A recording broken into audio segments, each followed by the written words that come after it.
Well, college basketball season is officially done. Hopefully, it was a great season for you. Did not end off the way that we really wanted it to, but overall, great game, great action. We'll break it all down here on the Free Three today. But then also, we've got NBA, we've got MLB, we've got a whole lot of sports on the way. Let's get into it, guys. This is the Free Three. I love it, Noble. Noble, I also love your YouTube videos. I watched them while I was gone. That was fire. But getting paid because yesterday we had a full sweep. Mike going under, that was just icing on the cake. Why are we going to go in such a weak AFC South? Unless we have the NBA Blowout Association. Bang! Knicks take a 1-point lead with 13 seconds. When you hear the sirens, you know what that means. You We got had a barbecue back sweep there, on the board and you didn't yesterday. invite me. Hurt my feelings. What is up, my friends? It is your boy Noble Living back with another DYF Bets video where I'm breaking down my favorite picks and plays of the day as we just try to get to the bag together and make some money. How did you guys enjoy the game yesterday? It was, for me, a great game to watch and enjoy as a college basketball and just a basketball fan in general. Houston, Florida, great action. Obviously, it didn't end off the way that we wanted to. Why? Because I had the reverse game script. I said Florida in the first half, Houston to get it done, and it was the other way around. It was Houston in the first half and Florida to get it done. I don't even want to talk about that final possession for Houston, man, because not even to see them, I just feel so bad for Elijah because the season that he had just to end off, and those were his only 2 turnovers of the game, too. It was so tough, and Calvin Sampson, just seeing his face there at the end, oh, man, it was truly like, it was sucked because obviously, like, Houston was winning, like, the entire game, and I was waiting for my chance to take Houston live, and I was able to grab them, and I grabbed them, like, a few different times at, like, plus money, but not, like, anything crazy, but overall, to see them kind of, like, fold so close there at the end, and it kind of sucked that the refs got way too involved as well, but, you know, it happens. It's one of those things. Hopefully, you guys had a great college basketball season. I know that we did. I'm going to go through the final numbers for the full Free Three from last year as well, so not just what's inside of action, because we've only been using that since the start of the year, so I'll go over the final numbers, and I'll get that out to you guys maybe tomorrow on how we did in the college basketball year. It was a great season for us. We were able to do a lot of great things in the college basketball slate, so now we just have baseball and we just have NBA. I will try to learn a little bit of college baseball, and I will try to throw a little bit of golf in there as well from time to time, but it's going to be pretty boring, you know, with just NBA and then MLB for the next little bit here on the show, guys. But, you know, college football is right around the corner. It's going to be August before we know it, so we're going to get into it. A quick recap from yesterday. It was a down day. We're down 2 units on the day yesterday. As you can see here, went 3 and 5 on the total plays. Not the way that we really wanted it to go. Starting off, like I mentioned, the reverse script. Florida first half got that wrong. Houston full game got that wrong. Texas in the first 5 got that wrong. Justin Steele, he looked like his old self. Well, it kind of helps when you're a fly ball pitcher and the wind in Wrigley Field is keeping the ball inside of the field. So, kind of worked out in his favor. So, 0-4 on those first 4 plays there. But then we were able to get it together later on in the day. We got the Mets and Padres to cash there. And then also we were able to, let's see here, grab the Nerfy in the Mets and Padres. We were able to give out LJ Cryer and DeMar DeRozan. This was a good no sweat for us. That was the only like kind of upside to the game. And then we also lost on Logan Gilbert and Dusty May. I added these plays late. I liked Logan Gilbert a lot. Obviously, he had a no-hitter going into the 5th inning there. And then Dusty May kind of sold us. So that is what we went for, down 2 units on the day for yesterday. All these plays are tracked inside action, but we still have a lot of action ahead of us here, guys, in the baseball and NBA slate. So let's get into all of it today here on the channel real quickly. I'm on the wrong screen. There we go. Let's get into it. For our first best bet of the day, let's look at the baseball card, and then we're going to do 2 baseball plays, 2 NBA plays. All right, so 4 plays on the card for us today. The first one is going to take us to this Phillies and Braves matchup, and this is a pretty interesting line here as we have the Braves favored at home, -115, and the reason why they're favored is because the reigning NL Cy Young Award-winning Chris Sale is on the mound, but the thing is, Zach Wheeler's on the mound for the Phillies. And if you know anything about Zach Wheeler, not only is he the ace of this Philly staff, but he's also from the Atlanta metro area. So a lot of times he pitches in Atlanta, not only because they're a divisional foe, but also he has a lot of family and friends come out to the game because this is where he was from, this is where he's raised. We saw him have a very dominant pitching start in the playoffs a few years ago, right there in Atlanta. So this is a very familiar ballpark. And when you look at what the Braves have been doing offensively recently without Acuna and Olsen striking out left and right, they have a lot of injuries on that top kind of half of that lineup. And obviously they're going to get it together down the stretch, but that's the reason why they started off the year 1-8. We have a 1-8 team favored against a 7-2 team. I cannot agree with it, and I know this line might look fishy, like I said yesterday in the baseball line, but I have to go with my gut here, and I'm going to go with the Phillies here on the money line, and I like the fact that we can get plus 100 on it, so just to win one unit, not too bad that we have to lay. And like I said, this is just more of a fade on the Braves offense than it is on the two pitchers. Chris Sale, he can go dominant 6-7 innings of no hit ball. We can see it, or no run ball. We could see it. But this is the thing. He has a 5.4 ERA, which isn't the best, but you can see in two starts against two very strong offenses, the Dodgers and the Padres, he's given up 6 and 4 hits respectively and 3 earned runs in both of those starts. So nothing too crazy, but look at the scores of both of those games. 3-1, 7-4. So not a whole lot of run support there. Meanwhile, we know how dynamic this Phillies offense can be with the offensive weapons like Nick Castellanos, who just hit a grand slam the other day, Bryce Harper, Schwarber, Trey Turner. We know the guys that this Phillies offense and Phillies team can bring, and that could be a problem if they score 2-3 runs on Chris Sale. The question is, offensively, can the Braves score runs? And if we look here for Zach Wheeler, thus far this season, 2 starts, 7 innings, 6 innings, and then 1 earned run and 1 home run in each of those starts, 10 strikeouts, 8 strikeouts. He's got great command right now. And then look at the run support here. 5-1-7-3, even though this one went 10 innings. But again, there's the run support that you can expect. If I went to team rankings real quick, I'm sure I could see that the Braves are probably in the bottom 5 in runs scored per game right now, and that's because of this struggling offense. I don't know what just happened to my screen here. This thing kind of took up. Okay, there we go. So for me, it's just don't overthink it. I like the Phillies here. I'm not saying that the Braves get swept in this series. And like I said, I think the Braves will still make the playoffs. If you want to get them to make the playoffs, now is a future. Because of them starting out 1-8, when they get healthy, they're going to be good because they still have the pitching staff, they still have the bullpen. But I like the Phillies here in this matchup. Zach Wheeler on the mound. Let's lock in the Phillies for our first play of the day. For our second best bet of the day, we are going to go to a money line parlay. 2 teams that should get it done on, and they're both favorites on the board. We're going to go Mets on the money line, Red Sox on the money line. So both teams, we liked them yesterday. They both got the dub, and well, the Red Sox didn't, but the Mets did, and we had them with the Padres. And we're going to take the Mets again, and then we're going to throw the Red Sox in there. Now, this is a game of 2 pitching matchups, or a parlay of 2 pitching matchups. The first one is the Blue Jays and Red Sox that you guys can see right here. And on the mound for the Blue Jays, I think his name's like Edward Lucas or Easton Lucas. Yep. And he wasn't bad in his one start. We could see 5 innings, only 1 hit, 3 strikeouts, 2 walks. So nothing too crazy, but against a very weak Nationals hitting squad, in all honesty. Now he has to face this Red Sox team who's at home, and then he's facing Garrett Crochet, who's one of the best pitchers in the league, and he just signed that huge, massive deal in the offseason. He's 1-0 on the year. He's had 2 starts already on his belt, and he looked both great in both starts. 5 innings, 5 hits, only 2 earned runs, and then he followed that up with 8 innings of 4-hit shutout baseball against the Baltimore Orioles on the road where both of these starts. So this is the thing that we have to keep in mind.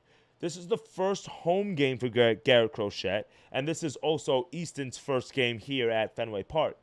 But what's the thing that we're looking at? It's the fact that they're both left-handed pitching. You see, he's a left-handed pitcher here, Easton Lucas is, and so is Garrett Crochet. And the reason why that's important is because of that pesky pole there in Fenway Stadium. It's very favorable to right-handed hitters, but also it's not so favorable to left-handed pitchers. But guess who has the better offense right now? Alex Bregman has been playing much better baseball, right? Duran,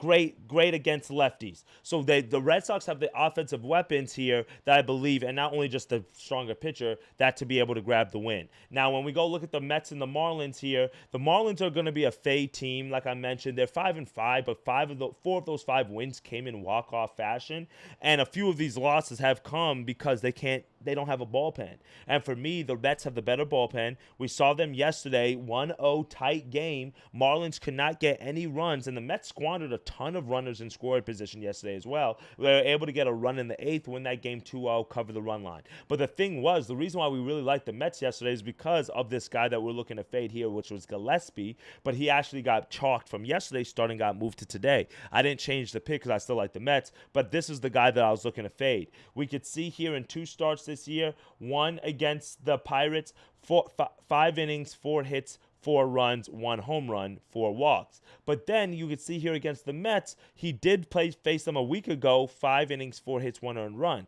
This is very early in the season to be facing the same lineup twice, right? Like typically you use that as a handicap a little bit later on in the year, maybe like come May, maybe even June, when you're getting into like you're playing your divisional opponents common second 2 times. But the fact that the same pitcher is facing this Mets squad literally less than a week away, he went 5 innings of 4-hit baseball, which is more of an anomaly for Gillespie, because if we go look at his splits from last year real quickly, you can see here he did not pitch too much at the big leagues, only 2.25 ERA, only 8 innings, so he doesn't have a whole lot of experience here. So for me, it's just you're looking at a revamped Mets offense with the Juan Sotos, right? With kind of the offensive power that they have with Alonso. Lindor still playing in MVP form. And then you got a young rookie pitcher, essentially, because last year he really didn't pitch. He already faced this lineup once. It's advantage to the veterans here. So I like the Mets here. They're favored on the money line. And then also the Red Sox.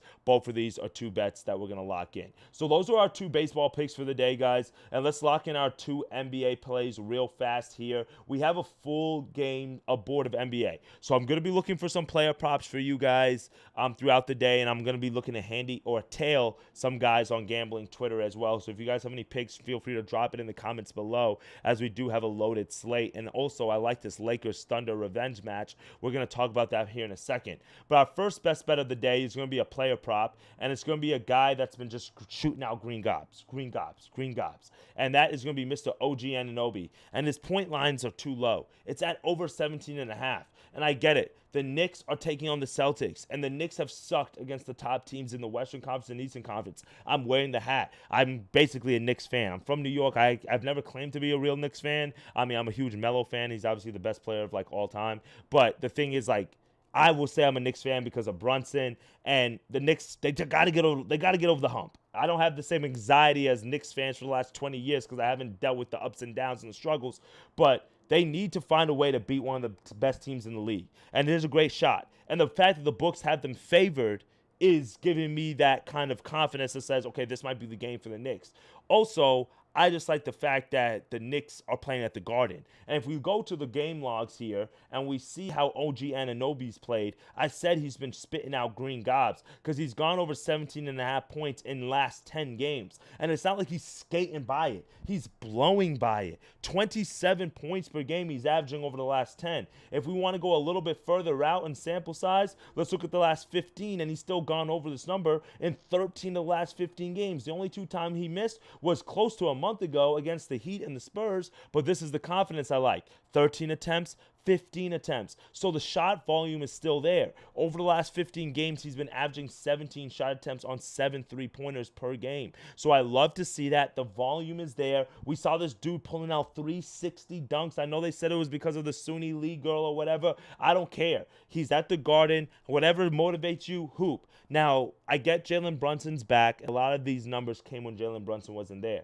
But I have confidence because he had 32 points and Brunson played. He had 24 points and Brunson played. He's still getting his volume, and I think this is a game where the Celtics defensively are going to obviously try to stop Anunoby because they know how he's been playing recently, but they have the better defensive guards in a way, like a Derek White, like a Drew Holiday for the Jalen Brunson. So if there's going to be a player that they're going to look to take an isolate and take out the game, I believe it's going to be more of Jalen Brunson than would be Anunoby. I think teams right now are just shocked at the form that Anunoby's in and the fact that he's beating you. But, I mean, he's putting up the numbers. And now you're giving me 17.5. Why not just take the 20.5, take 17.5, take 20 plus, maybe even sprinkle a little bit on 25 plus. I don't know, but the line's just way too low. If this game was at TD Garden, then well, I'm like, okay, let's think about it. But again, the game is at the Garden. This is where Anunoby plays, so I like it. And then if you look at him against Boston, I get why the line is so low. He hasn't gone over this number against Boston. But this is the thing. 7 attempts, 10 attempts, 8 attempts. That ain't 17. That's not 16. That's not 18. That's not 20. That's not averaging 7 3-pointers. That's averaging 5 3-point attempts. That's the difference. So for me, with the way that he's playing right now, I like Anunoby's points today. I think you can ladder it today. The fact that the books have the Knicks favored to me, knowing how the Knicks have struggled against some of the top teams in the league as well, I like it. I like that we're getting it. Shop around because you can see you can get -110 on BetMGM. Looks like -120 is the general consensus number. So I'll just lay that for 1 unit to win 1 unit here. OG Anunoby over 17.5 points. For our fourth and final best bet of the day, it's going to be our builder leg. Those have been going good for us. The 20-plus points, the 15-plus points. We cashed in on another one yesterday. These are ladder legs I'm giving you guys. I'm trying to give you plus 100 value. I remember somebody commented on my video like half a year ago, 6 months, 7 months ago, and he told me like he likes my videos, he likes my analysis, but I take too many favorites. And I am a favorites better. I do think there's a reason why they are the favorites. But what I have been trying to do recently is at least give you guys value in plus 100s or, damn near close to it, -105, things of that nature. And these builder lays are ways for you to get there. And that's how we were able to do the ladder challenge and get to 20, 200 to 10,000 or whatever, right? You're able to do this because you're able to, you have to obviously hit your bets, but your goal is to, if you're hitting 3 or 4 plus 100s in a row, think about that. You don't have to start off with $10. Start off with 50 to 100, 100 to 200, 200 to 400, 400 to 800. Make your money and you're done. But if you can't hit 3 or 4 plus 100s in a row, then there's something wrong with the research. There's something wrong in your process and your handicapping that you need to fix. And that's for another day. So these builder lays are one of the ways that you can still get to plus 100 if you're getting hooked a lot or if you're not getting, to the point totals that you want. So one of these bets that I like today for our last best bet is going to be Lou Dort, 2 plus 3-pointers. Brandon Podolsky, Pod, whatever we call him, 2 plus 3-pointers. Those two guys, you parlay them together, it's going to get you to about plus 104 odds. I will try to do it right now on action, but sometimes it gets glitching, so let me try to do it real quickly. And then we'll talk about both of these guys. So Lou Dort and the Thunder are taking on the Los Angeles Lakers, and we know the Lakers kind of handily destroyed them on Sunday. Nobody was expecting it that way. The Thunder were big favorites in that game, and we've seen how the lines move from 8.5 to 14.5. I think the Thunder come out and make a statement. Do you want to take SGA 30-plus points? You can, but for me, laying -185, -200 on those type of odds values is just tough for 30 points because on Sunday we saw him get 26, right? It's not saying it's not possible, but I'm just saying, right? But then when you have a player like Lou Dort, who's a role player, but when you look at his numbers, it's what he does, which is shoot the three-pointer. You could see here that over the last 10 games, he's averaging 6 3-point attempts per game. He had 7 3-point attempts against the Lakers on Sunday. He missed this number on their last game before that, but 4 of 9, 3 of 5, 6 of 7, 3 of 7, 3 of 6. He's gone over this number 8 of the last 10 games, averaging 3 3-pointers hit over that span. If we go last 15 games, you can see he's averaging 3 3-pointers made on 7 attempts. He's gone over this number in 11 of the last 15. If we look at how Lou Dort's done specifically against the Lakers, he's gone over this number literally in 7 of the last 8 games and going in 7 in a row. 2 3-pointers is all we need. This is one of those things. I'm not trying to do Lou, like one of my boys was telling me like Lou Dort plays defense. That's what he does. He's not there to shoot threes. And I'm like, bro, this is the only thing he's there to do. If you take his points line, that's where things get fishy because his point line is at 8.5. Now we're asking for 3 threes, right? We just need 2, right? Or maybe his assist line or his rebound line. Don't overthink it. I like it here. I think the Thunder are going to be fired up. Lou Dort, 2 threes. Now, Brandon Pod, I'm just going to call him Pod because I don't know how to say his last name, has been one of the best 3-point shooters in the NBA over the last month in general. And if you don't believe me, go watch it's not Do Your Job. Yeah, it's Do Your Job Sports. I think that's no, Just a Bet Outside. That's the YouTube channel you guys should check out.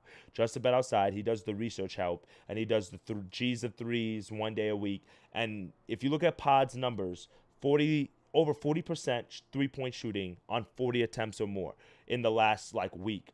Dude's been firing. Look at this. 4 of 9, 4 of 8, 8 of 10, 0 of 4, 7 of 9, 5 of 8, 3 of 7, 3 of 7. Even the times he's missed. 1 of 7, 2 assists, 2 of 6. So he's gone over this number in 8 of the last 15, hitting on average 3 3-pointers per game and on average 7 attempts. But if we go to the last 10 games, we go up to 4 3-point makes per game on 7.5 attempts per game. I like the volume. I like the way that he's looking here. And then the Suns, they kind of suck. So they might get blown out, which might mean more minutes for him as well. He's going to be one of the later guys to get pulled. So I like it. Jimmy, I mean, he knows the Suns suck, so I don't even think he's going to be looking for a shot, which could be more shots for Pod. We just need 2 3-pointers made. The way I look at it is if you shoot the 3-pointers 7 times, you should hit 2 of them.